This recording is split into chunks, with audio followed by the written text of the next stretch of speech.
Jalna police प्रशासनाची मालमत्ता असुरक्षित, पोलीस ठाण्याचे शासकीय वाहन चोरीला. नमस्कार, A1CID न्यूजमध्ये आपलं स्वागत आहे. जालना जिल्ह्यातील तालुका पोलीस ठाण्याचे शासकीय वाहन चोरीला गेल्याच्या घटनेने पोलीस प्रशासनाच्या कार्यपद्धतीवर गंभीर प्रश्न उपस्थित केले जात आहेत. कायदा व सुव्यवस्था राखण्याची जबाबदारी असलेल्या यंत्रणेचीच मालमत्ता सुरक्षित नसल्याचे या प्रकारातून स्पष्ट झाले आहे. रात्रीची गस्त पूर्ण करून पहाटे उभी केलेली महिंद्रा बोलेरो क्रमांक MH21CA0206 ही शासकीय गाडी काही तासातच बेपत्ता झाल्याने खळबळ उडाली. त्यानंतर पोलीस यंत्रणेने शोध मोहीम राबवली असता वाहन आरोपीसह पैठण तालुक्यात आढळून आलं.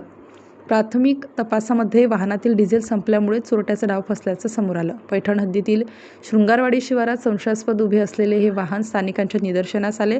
वाहनात पोलीस कर्मचारी नसून अज्ञात व्यक्ती आढळल्याने नागरिकांनी त्वरित माहिती पोलीस निरीक्षक महादेव गुमारे यांना दिली. माहिती मिळताच पोलीस उपनिरीक्षक संभाजी खाडे, हवालदार दांडगे व राहुल बल्लाड यांनी घटनास्थळी धाव घेऊन आरोपीसह वाहन ताब्यात घेतले. या घटनेमुळे जालना पोलीस ठाण्याच्या सुरक्षा व्यवस्थेचा दर्जा, वाहनांच्या देखरेखीची पद्धत आणि जबाबदारी यावर प्रश्नचिन्ह निर्माण झाला आहे.